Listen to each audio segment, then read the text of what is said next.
Guys बहुत बहुत स्वागत है दोबारा आपका मेरे चैनल पर।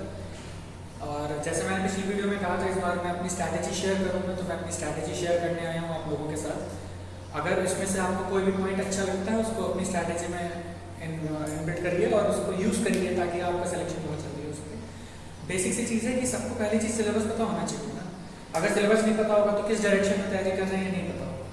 तो बेसिक पॉइंट्स आपको पता होने चाहिए। अगर मैथ्स आ रहे हैं तो मैथ्स में क्या क्या आ रहा है, रीजनिंग आ रही है तो उसमें क्या क्या आ रहा है, आज का ट्रेंड क्या चल रहा है, इंग्लिश में क्या ट्रेंड चल रहा है। Same goes for beginners. सबसे बड़ी चीज़ है कि उनको सिलेबस सबसे पहले देखना चाहिए। इससे वो अपने आप को डायरेक्शन दे पाएंगे कि किधर से मेरे को भागना है, वरना भागते तो बहुत हैं, मंजिल तक बहुत कम पहुँच पा रहे हैं। अब वो सिंपल सी चीज़ है, सिलेबस पता चल गया। मेरी स्ट्रैटेजी क्या थी without coaching without paid courses? मेरी सिंपल स्ट्रैटेजी थी कि क्वेश्चन सॉल्व करने as much as I can. आपको शायद बिलीव ना हो मेरी इस बात पर कि मैंने हर एक टॉपिक पे अप्रॉक्सीमेटली 4 से 5 हज़ार क्वेश्चंस लगाए, ताकि मैंने अपने ब्रेन को इस तरीके से ट्रेन कर लिया कि उस टाइप का कोई भी क्वेश्चन मेरे सामने आ रहा है तो वो ऑटोमेटिकली सॉल्व हो रहा है और बहुत ज़्यादा मेरे को थॉट प्रोसेस उसमें यूज़ नहीं करता फॉर एवरी टॉपिक। चाहे आप रीजनिंग के पजल्स ले लीजिए, चाहे आप मैथ्स में कोई भी टॉपिक उठा लीजिए, बोर्ड स्ट्रीम्स ले लीजिए, नंबर सीरीज ले लीजिए, छोटे से बड़े टॉपिक तक कोई भी चीज़ उठा लीजिए। इसी तरीके से मैंने अपने आप को प्रिपेयर किया हर समय हर टॉपिक के लिए। और कहाँ से मिलता था? टेलीग्राम में, आप लोगों को पता है टेलीग्राम पे बहुत रिसोर्सेज अवेलेबल है, उसका यूज़ करिए। सेम कोर्स की यूट्यूब पे जो लोग पढ़ा रहे हैं ना, instead of watching videos of 1.5 years या ऐसे, आप उनकी वीडियो में डिस्क्रिप्शन में जाकर PDF मिलेगा, डाउनलोड करिए, उसको सॉल्व करिए। और अगर मैं कह रहा हूँ 4 से 5 हज़ार मेरे लिए था कि हाँ मैंने करा क्योंकि मैं उतना डेडिकेटेड हूँ।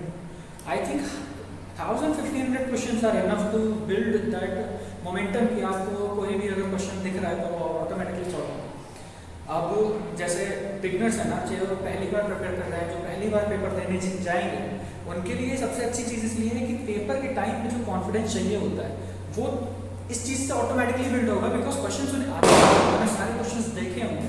कभी ऐसा नहीं होगा कि कोई नई चीज़ उनके सामने एकदम से आकर वो वहाँ हाथ के पक्के रहे। अब जैसे मैंने सिंपल ये किया कि मैंने 6 महीने तक अप्रॉक्सीमेटली सारी टॉपिक्स एक एक पॉइंट बनाए, सबके आगे मैंने लिखा कि मैंने कितने क्वेश्चन सॉल्व करे। मैंने उनको सॉल्व करते करते एक अपना बेसिक अपने आप को ट्रेन करना चालू किया। और रही मॉक्स की बात, आजकल बहुत ट्रेंडिंग है, इसलिए ये ज़रूर कहूँगा कि हाँ मॉक्स दीजिए, लेकिन ज़रूरी नहीं है कि आप दिन में 2 मॉक्स दे रहे हैं और आपको टोटल 50 मॉक्स देने हैं तभी आपका सिलेक्शन होगा। इसके लिए मैं कहता हूँ, मैं लिविंग एग्जाम्पल हूँ, मॉक्स से बहुत फ़र्क नहीं पड़ेगा, लेकिन हाँ आपको ये आइडिया लग जाएगा कि हाँ उस पर्टिकुलर टाइम में क्या कर पा रहे हैं। मैं टाइम के लिए क्या करता था, मैं स्टॉप वॉच लगाता था, मैं अपने आप को चैलेंज करता था कि ये पर्टिकुलर क्वेश्चन क्या मैं 30 सेकंड के अंदर सॉल्व कर सकता हूँ। अगर नहीं हो रहा है तो मैंने अपने आप को फिर से उसमें प्रैक्टिस में डाला कि वो क्वेश्चंस मेरे से 30 सेकंड के अंदर सॉल्व हो। रिजल्ट क्या रहा कि मेंस जो आपने इस बार मैंने आपको बताया कि मेरा मेंस क्लियर हुआ, इंटरव्यू क्लियर हुआ, मेंस में I got 32 marks more than the cut off. Last year जिसमें मेरा पेपर PO का नहीं क्लियर हुआ था, उसमें भी in mains I got 20 marks more than the normal cut off. I give 3 interviews of IBPS PO, तो जो लास्ट वाला PO था मेंस था, उसमें आई गॉट 10 मार्क्स। तो आप ये देख रहे हो ना कि प्रैक्टिस से इफेक्ट पड़ रहा है। सिंपल सी चीज़ है, मॉक मैं कह रहा हूँ कि आप ढूंढ सकते हो, नहीं मिलेगा, मैंने नहीं दिए, बहुत रेयर मॉक्स नहीं है।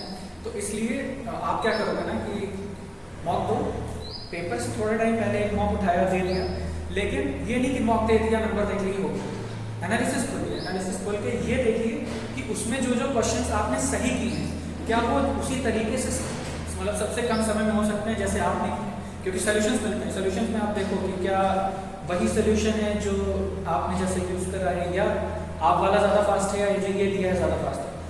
सिंपल सी चीज़ है, ट्रिक्स के पीछे तब भागिएगा जब आपको लगे कि ट्रिक्स आपके हाथ में मतलब एकदम सेट हो गई। कई बार होता है कि बच्चे टीचर्स को देखते हैं, वो ट्रिक्स बताते हैं और जाके पेपर में इम्प्लीमेंट करते हैं, फेल हो जाते हैं। ऐसा क्यों हो रहा है? क्योंकि टीचर्स ने पढ़ाया, आपने प्रैक्टिस नहीं करा, आपने सोचा कि हाँ ये छोटी ट्रिक है, इससे जल्दी क्वेश्चन सॉल्व होता है, पेपर में सॉल्व ही नहीं हो रहा, बैठे हम 10 मिनट वही क्वेश्चन में लगा के। ट्रेडिशनल मेथड से भी करोगे, प्रैक्टिस होगी, वही क्वेश्चन 1 मिनट के अंदर सॉल्व होगा, ये मेरी गारंटी है, क्योंकि मैंने करा है, मैंने क्वेश्चंस को समय दिया है, मैंने क्वेश्चंस पे काम किया है और मैंने ट्रेडिशनल मेथड से ही पेपर रीड करे हैं। ये मेरा एक सिंपल सा पर्सपेक्टिव रहा है हमेशा कि मैं शॉर्ट ट्रिक्स के पीछे कभी नहीं पड़ा। मॉक्स में बेसिकली आप यही करिए कि जो जैसे जो क्वेश्चन सही हों उनका एक बेटर सोल्यूशन अगर आपको मिल रहा है उसको इम्प्लीमेंट करिए अपनी प्रैक्टिस में। सिमिलर गोज जो क्वेश्चन गलत हुए उनको तो आपको देखना ही है कि कैसे इसको हम कर सकते हैं। जो नहीं ही कर पाए वो आपके मेजर टारगेट पॉइंट्स होंगे, उनको लिखिए, नोट करिए, उनकी पीडीएफ ढूंढिए, उनको सॉल्व करिए। सबसे इजी तरीका 6 महीने में, आई कैन गारंटी कि 6 महीने में तो आप एकदम प्रिपेयर हो जाओगे, लेकिन डेडिकेटेड रहना पड़ेगा हर टाइम आपको, चाहे दिन हो रात हो, तबीयत सही हो तबीयत खराब हो, अगर आप तैयारी में ज़रा से भी ढील छोड़ी तो फिर कॉमन सी बात है, फल कोई और लेके जाएगा, आप मेहनत करते रहेगा, है ना। अब सिंपल सी स्ट्रैटेजी थी, बहुत आई डोंट थिंक कि इसको मैं बहुत ज़्यादा लंबा खींचूंगा। प्रैक्टिस प्रैक्टिस और प्रैक्टिस, बस भूल जाओ यूट्यूब, भूल जाओ आप सब कुछ, कोचिंग पे जाने की कोई ज़रूरत नहीं है। मेरे अकॉर्डिंग, मैं मना नहीं कर रहा हूँ, मेरे अकॉर्डिंग नहीं जाने की ज़रूरत थी, मुझे कभी नहीं पड़ी। प्रैक्टिस करिए, कोई भी पीडीएफ की नीड आपको पड़े आप मेरे को कमेंट्स में बता सकते हो, मैं अपना कॉन्टैक्ट दे सकता हूँ, आप मेरे को बता सकते हो, मैं हेल्प कर सकता हूँ, उसमें आपको पीडीएफ दिलवा सकता हूँ। आप कुछ अगर इसमें क्वेरी लगे तो आप मुझे बताओ, I will definitely try to help in everything. फिलहाल अभी के लिए थैंक यू।